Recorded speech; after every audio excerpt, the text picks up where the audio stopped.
ನಮಸ್ಕಾರ ಎಲ್ರಿಗೂ. ಬಹಳಷ್ಟು ಜನ ಈ ಶಾಪಗಳಿಂದನೇ ನರಳುತ್ತಾ ಇರ್ತಾರೆ. ಏನೇ ಕೆಲಸ ಮಾಡಿದ್ರು ಅದು ಕೆಲಸ ಸಕ್ಸಸ್ ಆಗೋದಿರೋಂಥದ್ದು, ಎಷ್ಟೇ ದುಡಿದ್ರೂ ಕೈಲಿ ಹಣ ನಿಲ್ಲದಿರೋಂಥದ್ದು. ಎಷ್ಟೋ ಜನಕ್ಕೆ ನೀವು ನಂಬ್ತಿರೋ ಬಿಡ್ತಿರೋ ಅಂದರೆ ಸಂತಾನ ಅನ್ನೋದೇ ಇರಲ್ಲ. ಬಹಳಷ್ಟು ಜನ ಆರೋಗ್ಯ ಸಮಸ್ಯೆಯಿಂದನೇ ಬಳಲುತ್ತಿರ್ತಾರೆ. ಎಷ್ಟೋ ದೇವಸ್ಥಾನಗಳಿಗೆ ಹೋಗ್ತಾರೆ, ಹರಕೆ ಮಾಡ್ಕೋತಾರೆ, ಪೂಜೆಗಳು ಮಾಡ್ತಾರೆ, ದೇವ್ರ ಸೇವೆಗಳನ್ನ ಮಾಡ್ತಾರೆ, ಎಷ್ಟೋ ದಾನ ಧರ್ಮಗಳನ್ನ ಮಾಡ್ತಾರೆ. ಏನು ಮಾಡಿದ್ರು ಅವ್ರಿಗೆ ಏಳಿಗೆ ಅನ್ನೋದಿರಲ್ಲ, ಉದ್ಧಾರ ಅನ್ನೋದಾಗಲ್ಲ. ಸ್ವಂತ ಮನೆಗಳಿರ್ತದೆ, ಮನಸ್ಸಿಗೆ ನೆಮ್ಮದಿ ಇರಲ್ಲ. ಹಾಗೆ ಎಷ್ಟೋ ಕಡೆ ಈ ಬಾಡಿಗೆ ಎಲ್ಲ ಬರ್ತಾ ಇರುತ್ತೆ. ಆಮೇಲೆ ಎಷ್ಟೋ ವಾಹನಗಳೆಲ್ಲ ಇರುತ್ತೆ, ಅದನ್ನೆಲ್ಲ ಮಾರ್ಕೊಬಿಡ್ತಾರೆ. ಆಸ್ತಿಗಳನ್ನೆಲ್ಲ ಇದ್ದಕ್ಕಿದ್ದಂಗೆ ಕಳ್ಕೊಬಿಡ್ತಾರೆ. ಮಕ್ಕಳು ಚೆನ್ನಾಗಿ ಓದ್ತಾ ಇರ್ತಾರೆ, ಅಂಥವ್ರು ಅವ್ರಿಗೆ ಓದು ಅನ್ನೋದೇ ತಲೆಗೆ ಹತ್ತಾ ಇರಲ್ಲ. ಎಷ್ಟೋ ದೇವ್ರ ಶಾಪ ಕೂಡ ಇರುತ್ತೆ. ಆಮೇಲೆ ಮನುಷ್ಯರ ಶಾಪ ಕೂಡ ಇರುತ್ತೆ, ಸಹೋದರ ಸಹೋದರಿಯರ ಶಾಪ ಕೂಡ ಇರುತ್ತೆ. ಆಮೇಲೆ ಇನ್ನು ನಾಗಗಳ ಶಾಪ ಕೂಡ ಇರುತ್ತೆ. ನಾಗಗಳ ಶಾಪ ಅಂತ ಹೇಳಿದ್ರೆ ಹುತ್ತಕ್ಕೆ ಹೋಗಿ ಈ ತನಿಯ ರೀತಿನಿ ಅಂತ ಹೇಳ್ಬಿಟ್ಟು ಆಗ ಇದ್ದಿದ್ದು ತೊಂದರೆ ಮಾಡ್ಕೊಂಡು ಬರೋದು. ಅದರೊಳಗೆ ಮೊಟ್ಟೆ ಎಲ್ಲ ಇದ್ದರೆ ನೀವು ಹಾಕೋಂಥ ಹಾಲಿಂದಾಗಲಿ ಅಥವಾ ಬಾಳೆಹಣ್ಣು ಮತ್ತು ಇನ್ನೇನು ಹೂವು ಅದಿದು ಏನೇನೋ ಹಾಕ್ತಿರಲ್ಲ, ಅದೇನಾದ್ರೂ ಮೇಲಿಂದ ಕೆಳಗೆ ಬಿತ್ತು ಅಂತೇಳಿದ್ರೆ, ಮೊಟ್ಟೆಗಳ ಮೇಲೆ ಬಿತ್ತು ಅಂತೇಳಿದ್ರೆ ಮೊಟ್ಟೆಗಳು ಒಡೆದೋಗುತ್ತೆ. ಆಗ ನಿಮಗೆ ನಾಗರ ಶಾಪ ಅಂತ ಹೇಳೋದು ಬರುತ್ತೆ.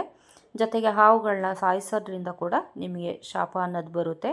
ಇನ್ನು ಕೆಲವರು ಇರ್ತಾರೆ, ನಾಗವನ ಅಂತಲೇ ಇರುತ್ತೆ, ಅಂಥ ಜಾಗಗಳಿಗೆ ಹೋಗಬಾರ್ದು ಅಂತೇಳಿದ್ರೆ ಅಲ್ಲಿ ಹೋಗೋದು. ಅಲ್ಲಿ ಹೋಗಿ ಬೇರೆ ಬೇರೆ ಏನಾದರೂ ತೊಂದರೆಗಳು ಮಾಡಿಬಿಟ್ಟು ಬರೋದು, ಇಲ್ಲ ನಾಗಗಳಿಗೆ ಇಷ್ಟ ಆಗೋದಿರೋಂತಹ ಕೆಲಸಗಳನ್ನ ಮಾಡಿಬಿಟ್ಟು ಬರೋದು. ಈ ಥರ ಎಲ್ಲ ಮಾಡೋದ್ರಿಂದ ಕೂಡ ಅದು ನಿಮಗೆ ಸರ್ಪದೋಷ ಅಥವಾ ನಾಗದೋಷ ಅಂತ ಬರುತ್ತೆ. ಜೊತೆಗೆ ಅದ್ರ ಶಾಪ ಕೂಡ ಇರುತ್ತೆ. ಅದರಿಂದ ನಿಮ್ಮ ಮನೆತನ ಅಂದರೆ 7 ತಲೆಮಾರುಗಳ ಗಂಟನೂ ಅದು ನಿಮ್ಮನ್ನ ಕಾಡದೆ ಬಿಡಲ್ಲ. ಇನ್ನು ಪಿತೃಗಳ ಶಾಪ ಅಂತ ಬರುತ್ತೆ. ನಿಮ್ಮ ತಂದೆ ತಾಯಿಗಳನ್ನ ಚೆನ್ನಾಗಿ ನೋಡ್ಕೊಳ್ಳೋದಿರೋದಂಥದ್ದು, ಅಥವಾ ನಿಮ್ಮ ಮನೆಯಲ್ಲಿ ಇರುವಂಥ ಹಿರಿಯರನ್ನ ಚೆನ್ನಾಗಿ ನೋಡ್ಕೊಳ್ಳೋದೇ ಇರೋದು. ನಿಮಗೆ ಹೇಗಂದರೆ ಹಿರಿಯರು ಮಾಡಿದ ಆಸ್ತಿ ಹಣ ಎಲ್ಲ ಬೇಕು, ಬಟ್ ಅವ್ರನ್ನ ನೋಡ್ಕೋಬಾರ್ದು. ಇನ್ನು ಅವರು ಅರ್ಕಲ್ ಬಟ್ಟೆ ಆದರೂ ಹಾಕ್ಕೊಳ್ಳಿ ಅಥವಾ ತಿನ್ನೋದಿರಲಿ, ಅದೆಲ್ಲ ನೀವೇನು ಕೇಳಲ್ಲ. ಒಟ್ಟಲ್ಲಿ ಅವ್ರ ಕಡೆಯಿಂದ ನಿಮಗೆ ಆಸ್ತಿ ಬಂತಾ, ಹಣ ಬಂತಾ, ಸರಿ ಆಯಿತು ಅಂತ ಸುಮ್ಮನಾಗ್ತೀರ. ಎಲ್ಲ ಕಿತ್ಕೊಂಡು ಅವ್ರನ್ನ ಬೀದಿಗೆ ತಳ್ಳಿಬಿಟ್ಟು ಸುಮ್ಮನಾಗ್ತೀರ. ಇನ್ನು ವೃದ್ಧಾಶ್ರಮ ಅಂತೆಲ್ಲ ಇರುತ್ತೆ, ಅಲ್ಲಿಗೆಲ್ಲ ಸೇರಿಸ್ತಾ ಇರ್ತಾರೆ. ಅದು ಹೋಗಲಿ, ಕೆಲವರು ರೋಡಲ್ಲೇ ಬಿಟ್ಬಿಡ್ತಾರೆ. ಪಾಪ ಅವರು ಹೇಗೆ ಬದುಕ್ತಾ ಇರ್ತಾರೆ ಅಂತ ಹೇಳಿದ್ರೆ ದೇವ್ರಿಗೆ ಪ್ರೀತಿಯಾಗಬೇಕು. ಇದೆಲ್ಲ ನಿಮ್ಗೆ ಯಾವ ರೀತಿ ಕಾಡುತ್ತೆ? ಶಾಪದ ಥರ ಕಾಡುತ್ತೆ. ಅದರಿಂದ ಮನೇಲಿರೋ ಹಿರಿಯರನ್ನ ನೀವು ಗೌರವದಿಂದ ನೋಡ್ಕೋಬೇಕು. ಅವರು ಏನೇ ಹೇಳ್ಬೋದು, ಇರ್ತಾರೆ, ಆದರೆ ಏನೇ ಹೇಳಿದ್ರು ಅದನ್ನ ತಲೆಗೆ ಹಾಕ್ಕೋಬಾರ್ದು. ಇನ್ನೆಷ್ಟೋ ಬಾರಿ ಈ ಬಸ್ರೀರ ಶಾಪ ಅಂತ ಬರುತ್ತೆ. ಅಂದರೆ ಪ್ರೆಗ್ನೆಂಟ್ ವುಮೆನ್ಸ್ ಯಾರು ಇರ್ತಾರೆ ಅವ್ರದ್ದು ಶಾಪ ತಟ್ಟಿದೆ, ಅಥವಾ ಬಾಣ್ತಿ ಶಾಪ ತಟ್ಟಿದೆ, ಸ್ತ್ರೀ ಶಾಪ ತಟ್ಟಿದೆ, ಸಹೋದರ ಸಹೋದರಿಯ ಶಾಪ ತಟ್ಟಿದೆ, ಈ ಥರ ಎಲ್ಲನೂ ಇರುತ್ತೆ. ಆಮೇಲೆ ಗುರುಗಳ ಶಾಪ ಅಂತಲೂ ಇರುತ್ತೆ. ಈ ಥರ ಎಲ್ಲ ಆದಾಗ ನಿಮಗೆ ನಿಮ್ಮ ಜೀವನದಲ್ಲಿ ಫಸ್ಟ್ ಆಫ್ ಆಲ್ ಏಳಿಗೆ ಅನ್ನೋದಿರಲ್ಲ. ನೀವು ಬಡತನದಿಂದನೇ ಇರ್ತೀರ. ಹಾಕೋಕ್ಕೆ ಬಟ್ಟೆಯಿಂದ ಹಿಡಿದು ತಿನ್ನೋ ಊಟದಿಂದ ಹಿಡಿದು ನಿಮಗೆ ದಾರಿದ್ರ್ಯ ಅನ್ನೋದು ಬರುತ್ತೆ. ಆದ್ದರಿಂದ ಇದನ್ನೆಲ್ಲ ನೀವು ಸೂಕ್ಷ್ಮವಾಗಿ ಗಮನಿಸಬೇಕು. ನೀವು ದುಡಿಯೋ ದುಡ್ಡು ನಿಮ್ಮ ಕೈಲಿರಲ್ಲ. ಇದಕ್ಕೆ ತುಂಬ ಕಾರಣಗಳಿರುತ್ತೆ. ಚಟಗಳು ಅಂತ ಹೇಳ್ಬೋದು.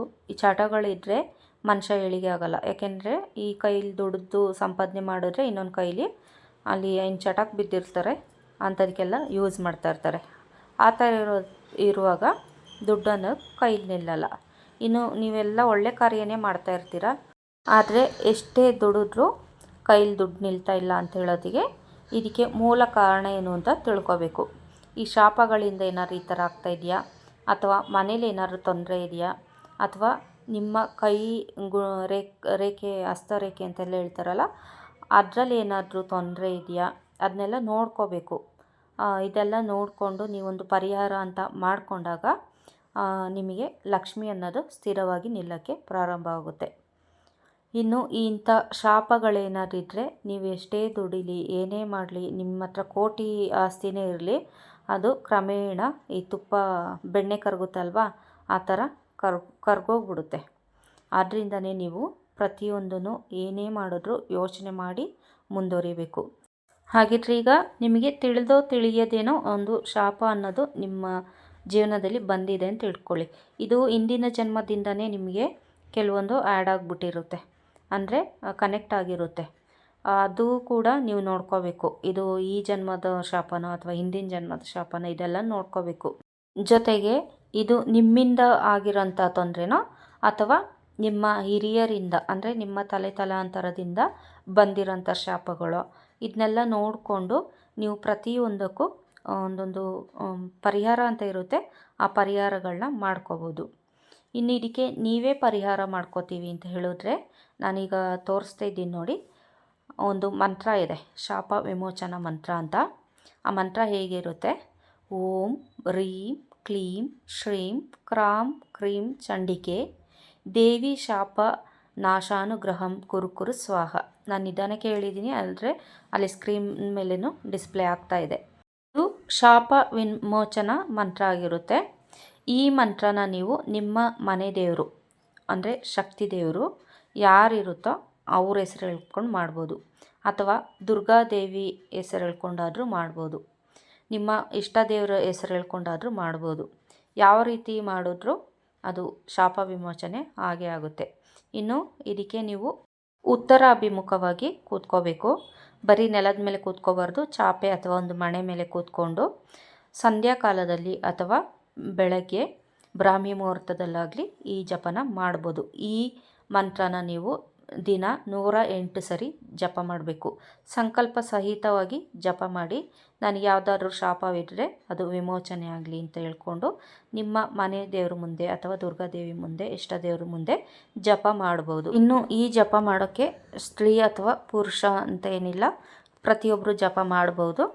ಇನ್ನು ಎಷ್ಟು ದಿನಗಳ ಕಾಲ ಮಾಡಬೇಕು ಈ ಜಪನ ಅಂತ ಹೇಳಿದ್ರೆ 7 ವಾರಗಳ ಕಾಲ 108 ಸರಿ, ಪ್ರತಿದಿನ 108 ಸರಿ ಮಾಡೋದ್ರಿಂದ ನಿಮಗೆ ಆಗಿರುವಂಥ ಶಾಪಗಳು ಎಲ್ಲ ನಿವಾರಣೆ ಆಗುತ್ತೆ. ಇದೊಂದು ಶಾಪೋದ್ಧಾರ ಮಂತ್ರ ಆಗಿರೋದ್ರಿಂದ ನೀವು ಇದನ್ನ ಮೊದಲು ಬಾಯಟ್ ಮಾಡ್ಕೊಳ್ಳಿ, ಅಂದರೆ ಪ್ರಾಕ್ಟೀಸ್ ಮಾಡ್ಕೊಳ್ಳಿ. ನಂತರನೇ ನೀವು ಒಂದು ಕಡೆ ಕೂತ್ಕೊಂಡು ಸ್ವಚ್ಛವಾಗಿರೋಂಥ ಜಾಗದಲ್ಲಿ ಕೂತ್ಕೊಂಡು ಇದನ್ನ ನೀವು ಪ್ರತಿದಿನ ಜಪ ಮಾಡ್ಕೊಂಡು ಬನ್ನಿ. ಆ ರೀತಿ ನೀವು ಹೇಳ್ಕೊಳ್ಳೋದ್ರಿಂದ ನಿಮಗೆ ಆಗಿರೋಂಥ ಪ್ರತಿಯೊಂದು ಶಾಪಗಳು ಕೂಡ ನಿವಾರಣೆ ಆಗುತ್ತೆ. ಇದಿಷ್ಟು ಶಾಪ ವಿಮೋಚನೆಯ ಮಂತ್ರ ಆಗಿರುತ್ತೆ. ಅದ್ರ ಬಗ್ಗೆ ಎಲ್ಲ ವಿವರವಾಗಿ ನಾನು ತಿಳಿಸಿದ್ದೀನಿ. ಈ ವಿಡಿಯೋ ನಿಮಗೆ ಅನುಕೂಲ ಆಗಿದೆ, ನಿಮ್ಮ ಉಪಯೋಗಕ್ಕೆ ಬಂದಿದೆ ಅಂತ ಹೇಳಿದ್ರೆ ಶೇರ್ ಮಾಡಿ, ಇನ್ನೊಬ್ರಿಗೂ ಕೂಡ ತಿಳಿಲಿ. ಹಾಗೆ ನಿಮಗೆ ಇಷ್ಟ ಆಗಿದ್ದರೆ, ನೀವೇನಾದರೂ ಹೊಸದಾಗಿ ನನ್ನ ಚಾನಲ್ನ ನೋಡ್ತಾ ಇದ್ದರೆ ಸಬ್ಸ್ಕ್ರೈಬ್ ಮಾಡೋದು ಮರಿಬೇಡಿ. ಹಾಗೆ ಬೆಲ್ಲೈಕನ್ ಕೂಡ ಕ್ಲಿಕ್ ಮಾಡಿ. ಇದರಿಂದ ಇನ್ನೂ ಹೆಚ್ಚು ವಿಷಯಗಳು ತಿಳಿಸೋಕ್ಕೆ ನನಗೂ ಅನುಕೂಲ ಆಗುತ್ತೆ. ಮುಂದಿನ ವಿಡಿಯೋದಲ್ಲಿ ಸಿಗುವವರೆಗೂ ಧನ್ಯವಾದಗಳು.